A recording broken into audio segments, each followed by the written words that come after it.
Hey guys, welcome back to A Good Life Farm. So I'm out here kind of playing catch up with the beans. I haven't been able to get out into this trellis for 2 days, and so I've got lots of these monster sized beans that are not good for eating, but I gotta pick them anyways, so that, so that my bean plants don't start slowing down production. So I thought I would bring you out here and give you a little bit of an update. So if you saw my video the other day where I mentioned I had a new challenge in the garden, it was that a pair of mockingbirds had decided to build a nest in my bean trellis. And were very upset with me.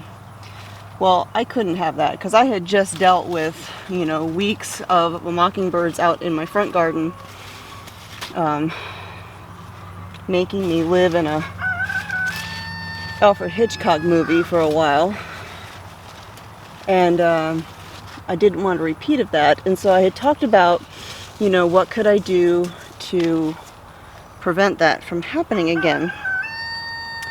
And someone had suggested putting rubber snakes in the garden, and I thought that was a genius idea because I know people have used that before for fruit trees and berries and all of that to keep the birds away, and that it has worked for them. Well, I got some rubber snakes, put them in the garden, put them in my bean trellis, and it didn't work. The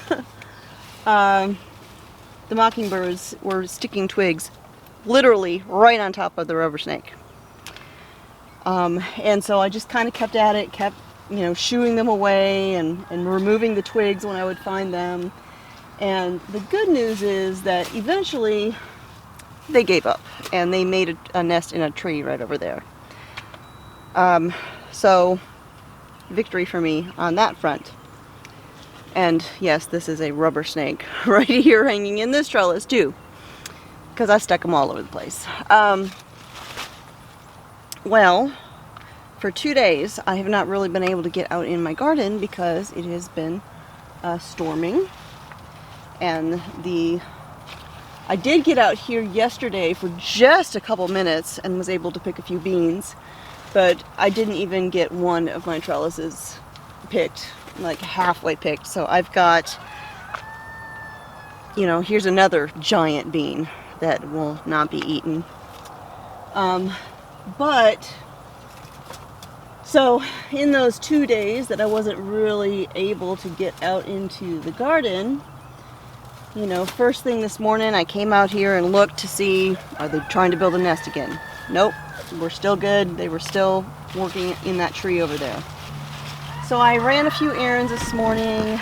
I went and did my egg meetup in the city, which, side note, if you live in the vicinity of Huntsville, Alabama, and you would like to get eggs from me, I do a meetup every 2 weeks in Huntsville, and I sell my eggs. All right, that said, ran my errands, had my egg meetup, all that good stuff, and got my mail, and I had a package that I had been waiting on, some spacers for my fruit trees, because I have to confess I did not do a very good job of pruning my fruit trees when I planted them, and a lot of my branches are just way too close. So I ordered these spacers from Stark Brothers, and they came in, so I went out there and I started putting them in the fruit trees that I needed to give a little bit of help. And I'm out there in the front garden, and there was a rubber snake in the tree where the mockingbirds had their nest last time and were dive bombing me and making my life miserable out there. Which it wasn't too awful bad because it was still early in the season. So I wasn't having to be out there constantly like I kind of am now. So I'm out there putting the spacers in my fruit trees when I heard it. The miniature pterodactyl going crazy.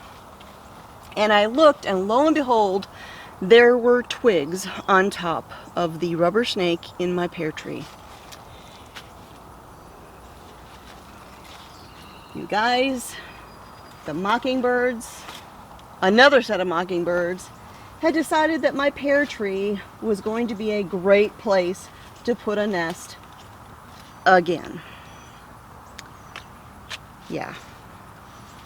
Needless to say, I immediately removed those twigs and I yelled back at the mockingbird who was yelling at me and shooed them off, but I think it's going to mean going another round of battling with the mockingbirds. So I'm going to keep going out there several times a day, making sure there's no new twigs, removing new twigs, because we've got woods everywhere. There's lots and lots of trees everywhere. They do not need to build a nest in my garden. There are plenty of other places that they can live and they can raise their young, and we can live peaceably with one another. And my garden is not one of them. So here we go again with the mockingbirds.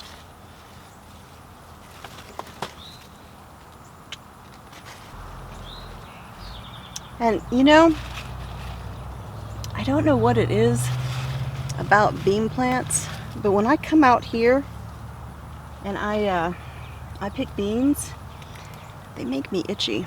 And I have a friend in here. Oop. Hey, Nubsy!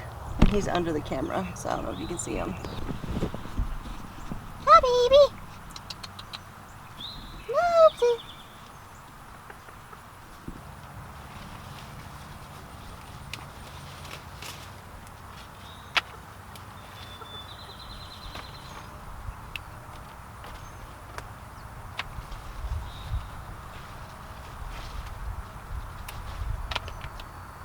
Whew, it is warming up. It wasn't that bad when I came out a little bit ago, but I am burning up now. So I had a comment this morning on one of my videos. The person was saying they couldn't stand to watch my cooking video because I was sticking my dirty hands in the salt container with the dirt under my fingernails. And I just wanted to, the comments. So I just wanted to address that for a moment. If you thought I was putting dirty fingernails in my salt container, first of all, I would think I would know better than that. But in case you were wondering, it was tomato tar stains. As you know, I kind of garden a lot, and when I've been out there for hours pruning and doing tomato work, my hands get stained, and I know I should wear gloves, but it's easier if I just do it with my hands. I try using gloves, like I have these green kind of rubbery palmed ones. The problem is, you know, your hands get wet and then they're wet inside those gloves and it's just gross. So I would rather just do it with my hands. But then my hands get stained, and I have tried every trick out there. The lemon juice, the vinegar, the Blue Dawn dish soap. I mean, I have tried every trick. And while I can get a lot of the stains off of my hands, sometimes it is so bad, like you can't even see my fingerprints. I've got that much on there, and frankly, you know, they're working hands, gardener's hands. The closest I've been able to get at least the most of it off is I use mechanic soap, that lava soap, that really harsh, gritty soap. I use that, and then I use a scrub brush. Not a fingernail brush because they're too soft. I use a really stiff, like cleaning brush to scrub my hands with, to get under my fingernails and everything. And then I use a pumice stone on my skin, on my hands, on my fingers. And that'll get most of it off, but you know, I develop calluses, and you cannot get that tomato tar stain out of my calluses. And believe me, I've tried. I've even taken a Dremel tool, a Dremel tool to my skin. It didn't work. Hurt, but it didn't work. So don't be worried. I'm not sticking dirty hands into my food containers. Yeah.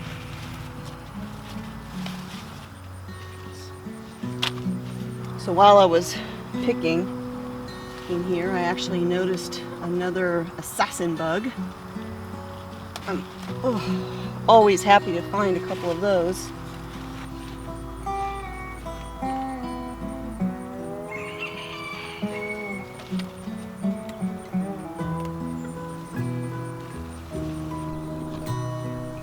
Nubsy! Hi, buddy. You keeping me company? Huh? Hi, buddy. Ooh. You gonna help me pick some beans?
Dookie, you know what I have on the table, don't you?